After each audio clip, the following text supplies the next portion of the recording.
Ibu Nani Nurhayati SPD selaku guru bahasa Indonesia, dan teman-teman serta para penonton yang telah hadir. Puji dan syukur kita panjatkan kehadiran Tuhan Yang Maha Esa atas segala rahmat dan karunia-Nya sehingga kita dapat berkumpul di sini dalam keadaan sehat. Hari ini kita akan membahas sebuah topik yang sebenarnya sudah lama jadi bahan bisik-bisik, tapi jarang dibicarakan secara terbuka, padahal dampaknya sangat nyata di depan mata. Di tengah meningkatnya angka kehamilan remaja di luar nikah, penyebaran informasi keliru soal seksualitas di media sosial, serta fenomena belajar dari teman yang entah benar entah tidak.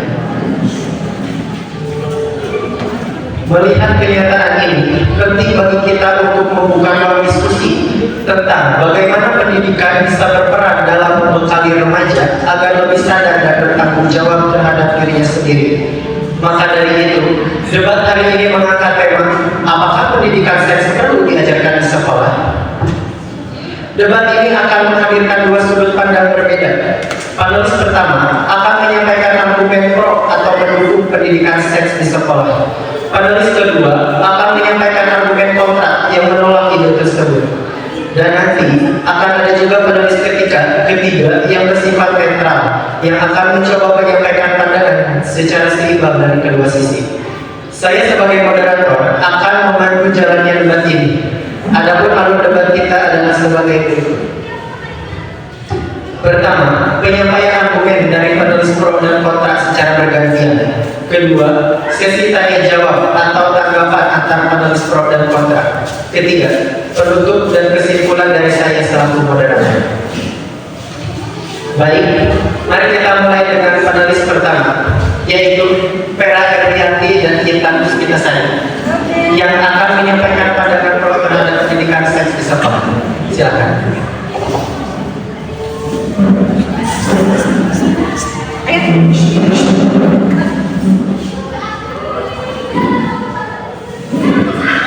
Kenapa mati?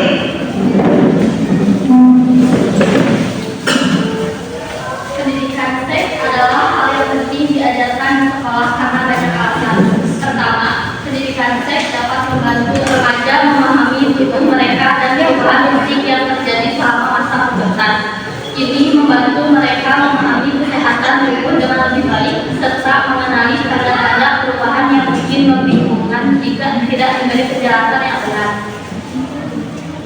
Kedua, dengan pendidikan seks yang diberikan sejak dini, kita bisa mengurangi angka kehamilan remaja yang tidak diinginkan. Data menunjukkan bahwa remaja yang terlibat dalam hubungan seksual tanpa pengetahuan yang cukup tentang perlindungan atau konsekuensi yang bisa terjadi. Pendidikan seks dapat memberikan informasi tentang penggunaan kontrasepsi dan pencegahan penyakit menular seksual.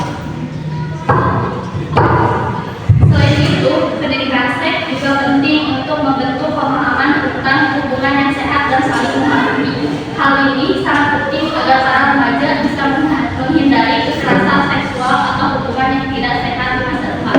Dengan pemahaman yang benar, mereka lebih siap untuk membuat keputusan yang bijaksana dalam hidup mereka. Oleh karena itu, kami percaya bahwa pendidikan seks harus menjadi bagian dari kurikulum di sekolah-sekolah di seluruh dunia. Terima kasih.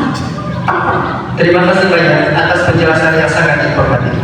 Selanjutnya saya persilakan kepada panelis kedua, yaitu Nini Samadayati dan Empri Nirwana untuk menyampaikan pandangan kontra terhadap pendidikan seks di sekolah. Silakan. Baik, kami menghargai pendapat yang disampaikan oleh saudari Intan dan Vera.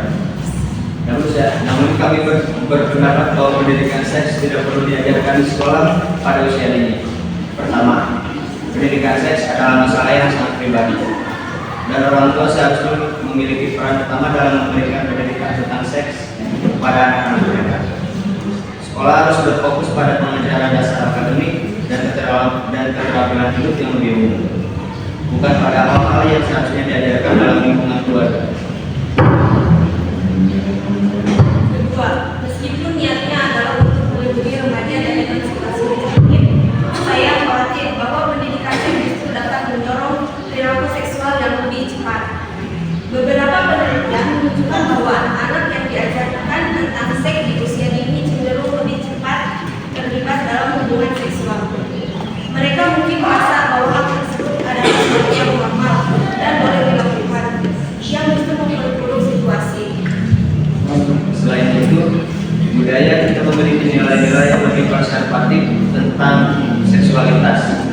dan banyak orang tua mungkin tidak setuju dengan pendekatan pendidikan seks di sekolah.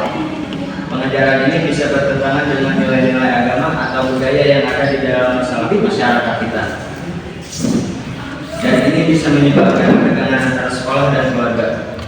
Dengan demikian, kami percaya bahwa pendidikan seks seharusnya tidak menjadi tanggung jawab sekolah, tetapi seharusnya menjadi bagian dari peran orang tua dalam membimbing anak-anak mereka.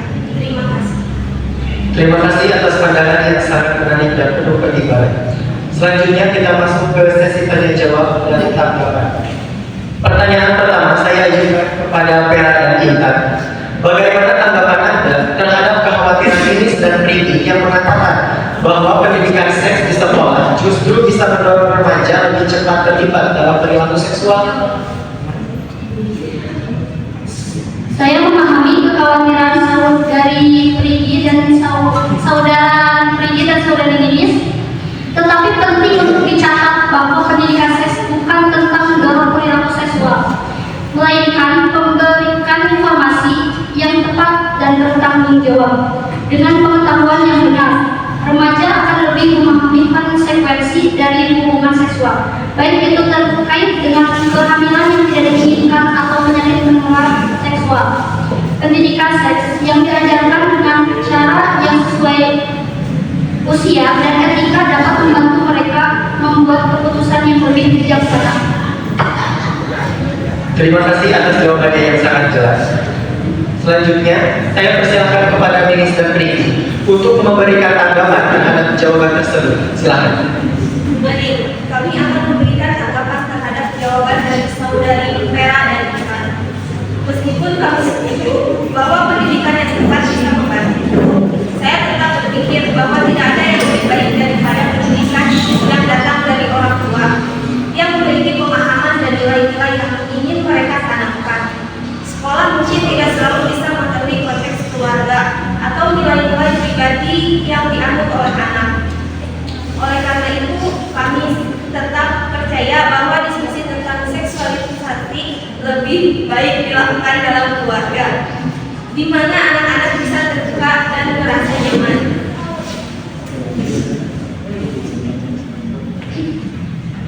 Terima kasih atas tanggapannya. Selanjutnya mari kita dengarkan pandangan dari panelis ketiga yang akan menyampaikan posisi netral terhadap topik ini, yaitu Risma Dewi. Silakan. Baik, saya akan menyampaikan tanggapan netral dari debat ini. Pendidikan seks dianggap penting untuk memberikan pemahaman yang lebih baik kepada remaja mengenai perubahan fisik yang terjadi selama pubertas. Pemahaman yang jelas tentang tubuh dan pubertas dapat membantu remaja mengatasi kebingungan atau kecemasan yang mungkin muncul.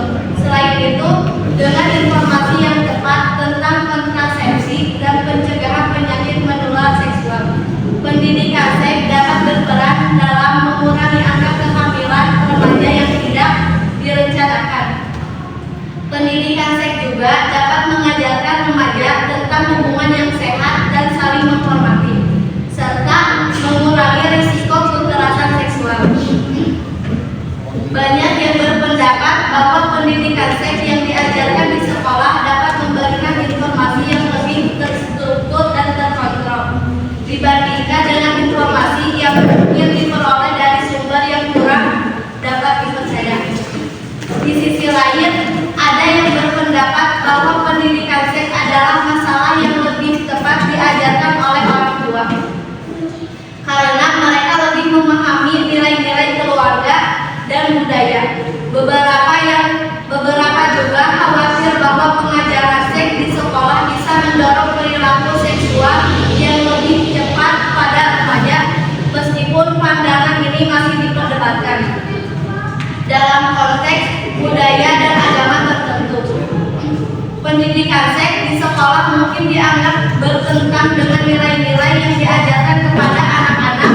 Selain itu, terdapat kekhawatiran mengenai kesiapan sekolah untuk menyampaikan materi ini dengan cara yang sensitif dan sesuai dengan norma yang berlaku di masyarakat. Terima kasih.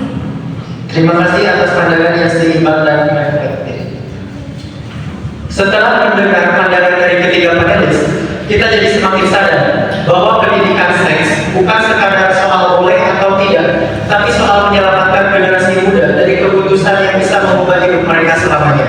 Kita tidak bisa terus berpura-pura tidak tahu, padahal sudah banyak contoh nyata. Anak SMA, SMK, bahkan SMP yang tiba-tiba jadi ibu muda. Pasangan remaja yang terlalu cinta sampai lupa batas. Dan keluarga yang akhirnya panik karena harus menikahkan anaknya di usia belasan. Jadi, apakah kita akan terus menutup mata dengan alasan nanti saja diajarkannya? Atau mulai bertindak agar remaja tahu apa yang harus dijaga dan apa yang harus dihindari? Terima kasih kepada para panelis atas argumen yang sangat berarti dan kepada semua peserta yang sudah menyimaknya dengan serius. Mari jadikan debat ini sebagai langkah awal untuk tidak hanya peduli, tapi juga berani mengambil sikap. Debat kami tutup sampai di sini. Terima kasih kepada Ibu dari Nur Hayati dan teman-teman yang telah menyimaknya. Semoga bisa jadi bekal berpikir ke depan nanti. Sekian, terima kasih. Wassalamualaikum warahmatullahi wabarakatuh.